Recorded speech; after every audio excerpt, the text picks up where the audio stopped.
Role in Joseph and the Amazing Technicolor Dreamcoat. We're going to talk to Andy in a minute. First, here's a little clip from the show.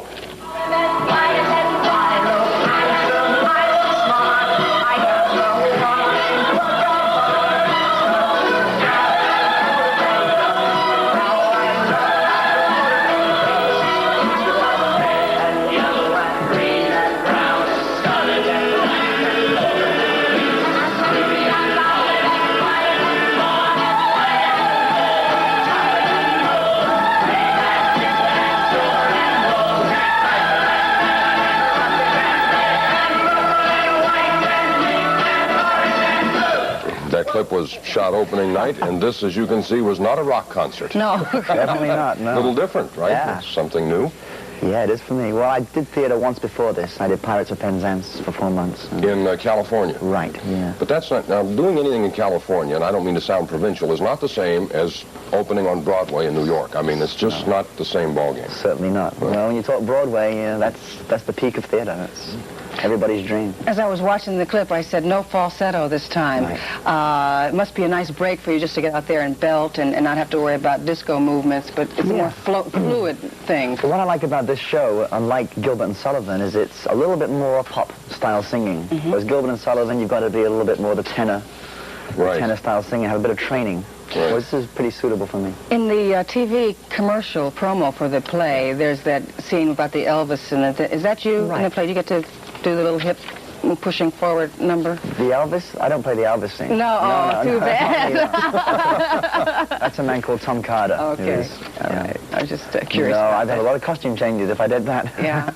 Is this, in part, any sort of an attempt, Andy, for you to maybe transition out of the teeny bopper thing a little bit and begin to move toward an older audience or a more sophisticated type of audience? At first I just wanted to, not just to be known as a recording artist. I thought it'd be nice just to, if I'm going to be in show business, to try anything I think I can do. And if I fall on my face, well, that's one thing. But, try theater, try films later on if I can. Well, at age 25, you have still the room to fail if you did run into something that, you couldn't handle. And you also have achieved an amount of success in a fairly brief amount of time that would cushion you, I would guess, against anything down the road. You had 2 million-selling long-playing albums before you were 20 years old. And, of course, the last 2 or 3 years after that have just been setting one record after another. Right. It came very fast, and it came in large quantity for you, success. Sure did. Is that a tough thing to fool with when it comes almost like a tidal wave like that? Yeah, it certainly made me very spoiled. I thought that it was always going to be that way, and there would always be those #1 hit records and stuff. Also, I mean, I'd be foolish to deny it. You certainly do get an ego, and you've got to try and come back down to earth and control that. It was a pretty wild roller coaster ride for those 2 or 3 years. At which point did you recognize that the ego was being shifted around a little bit? Was there any incident or just your attitude about things in general? I'm just now looking back, remembering how I was, and I was just lucky that somehow, somewhere along the way, I just changed and started to come back down to earth. In some things I was reading about, it seems like you've been around to me forever. It said 6 years. However, and when you were 8 or 9 years old, thanks to your older brothers, there were a lot of things that you learned about show business and its tremendous success. And I'm thinking mostly about the things that were happening around your house, the craziness, the people coming and going and screaming on the lawns. Hey, what is that like? I mean, you're the only guy in the world who grew up as the younger brother of the Bee Gees when they did the Saturday Night Fever track and literally owned every jukebox, every radio station, not only in this country, but I guess that album sold all over the world. That was the biggest selling soundtrack in history. And here you are, a young guy who's going through, I mean, at that particular time in anybody's life, it's tough enough to get from being a kid to trying to be something approaching an adult.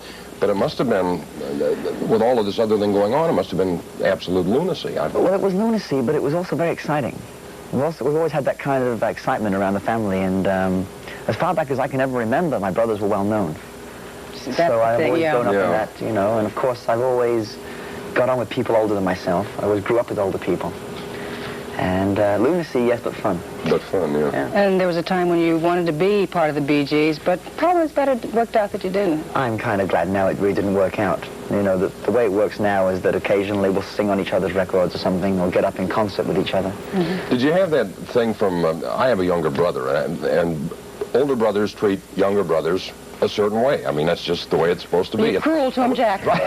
You know what I'm talking about. And the younger brothers want to come along and say, can I go play? And say, nah, no. No way. And all of a sudden, young Andy, baby of the family, takes off like the proverbial 4th of July skyrocket. Was there a little, well, I guess I showed them guys I could do a little something. I mean, you had to do a little of that someplace. As a matter of fact, maybe just a little bit. Just a smidgen. They've actually always been very proud and very protective of me. They've given me a lot of advice and a lot of tips and stuff, and they don't let me stray too far wrong. Well, the thing with brothers is it's all right for the older brother to pick on it, but nobody else can touch the younger brother. Right. You know, there's that protective... Absolutely. Right? Yeah, that's nice to... It's nice to have 3 quite powerful brothers, isn't it? Did you get a telegram from them on opening night? Oh, they were there. Oh, were they? Came, oh, yes. my goodness. Except for one brother who's coming in this week to see the show. I imagine that was a distraction. I was reading, are they going to do the track for the Saturday Night Fever sequel, Yes, I think? As a matter of fact, I'm probably one of the few people that have a cassette at home of the new tracks that they've written for it, and they're amazing. They really are amazing, yeah. Well, I thank you for stopping by. It's the first time we've had a chance to talk to you on Live at 5. We're apparently doing quite well over on the Great White Way, and it's nice to get a chance to visit with you a little bit. Thank you. My pleasure. Joseph and the amazing Technicolor Dreamcoat. He danced and he sang for an audience that included his brothers, the Bee Gees, among other celebrities, standing room only tonight at the Royale Theater, but we managed to save some good seats for you as well.